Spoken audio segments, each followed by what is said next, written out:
As part of emotional intelligence, it's very important to know, what do you do when you get emotionally triggered? Like when you're in a heated conversation and you feel stressed or anxious, and you can feel your body tensing up. Maybe you're getting a little hot and sweaty under the collar, or your hands are forming into fists. How do you make sure that you respond instead of react? Because we're all going to get triggered. I was just telling a client yesterday, don't focus on not getting triggered, because the way that our brains are set up, we are all going to get triggered. That's part of the human condition. It's part of human nature.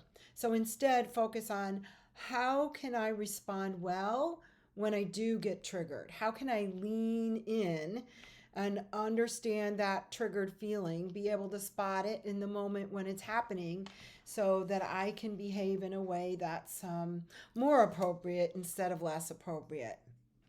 And there's an exercise I like to talk about in my workshops and trainings. I call it the ABCDE exercise.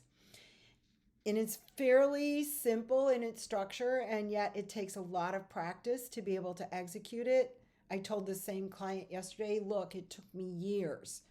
The client said, I've been working on this for a long time. And I said, well, this exercise actually restructures the human brain, and it takes practice and time before the new neural pathways and the new neural connections are formed, so that you can start to behave differently. So don't be too hard on yourself, and please don't give up trying if you try it a few times and you haven't had success, or the success that you've wanted to have. So in this exercise, we identify what is the underlying limited belief that is causing us to be triggered in the moment. A is the activating event. B is the belief. What is the belief? And it's usually a negative limiting belief, like I'm not confident, or I'm not good at what I'm doing, or maybe it's this person doesn't trust me to do my job well.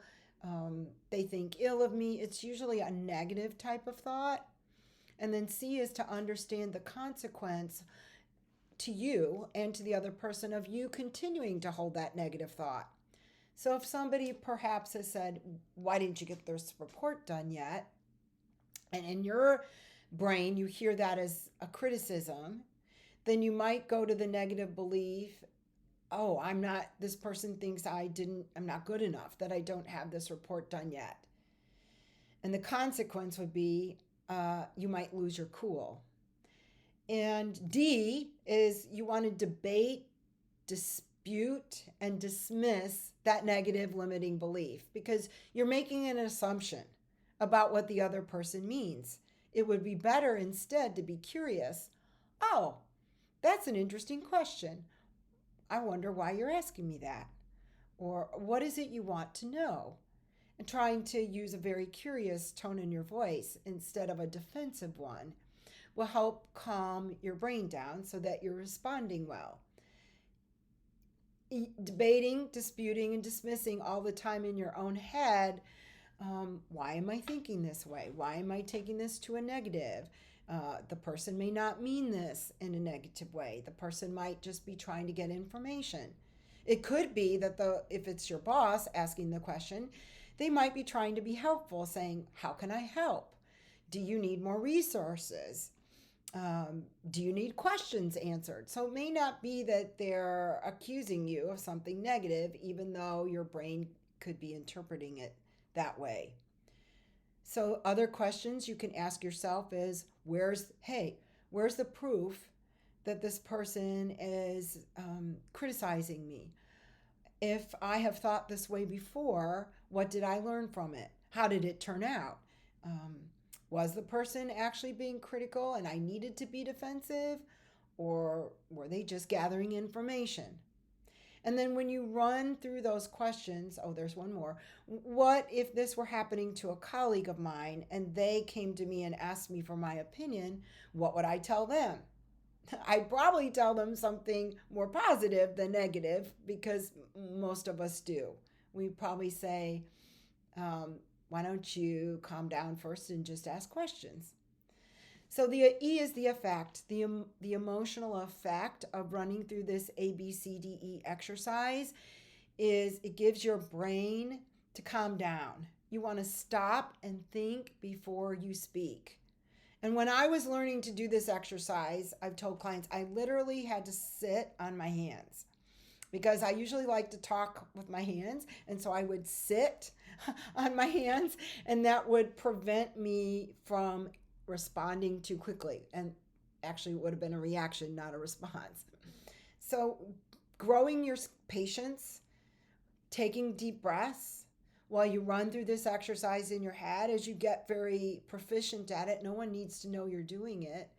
It just slows the interaction down. It buys you some time. You can even repeat the question that somebody asked you to buy yourself some more time. So this works, again, the ABCDE, running through that little exercise I just told you about, works because it is rewiring and restructuring your brain to think in a more positive way. And the benefit of doing this is you will feel more confident. You will feel more in charge of how you respond, like quick on your feet to a question that might make you feel anxious or awkward or might want to put you on the defense, which is never the best posture to have because the way our brains work, we tend to strike out in a way that sounds defensive, and that's not always the best way. So, hopefully, you enjoyed learning about this technique. I wish you all the best as you practice it, and I'd love to know how it helps you.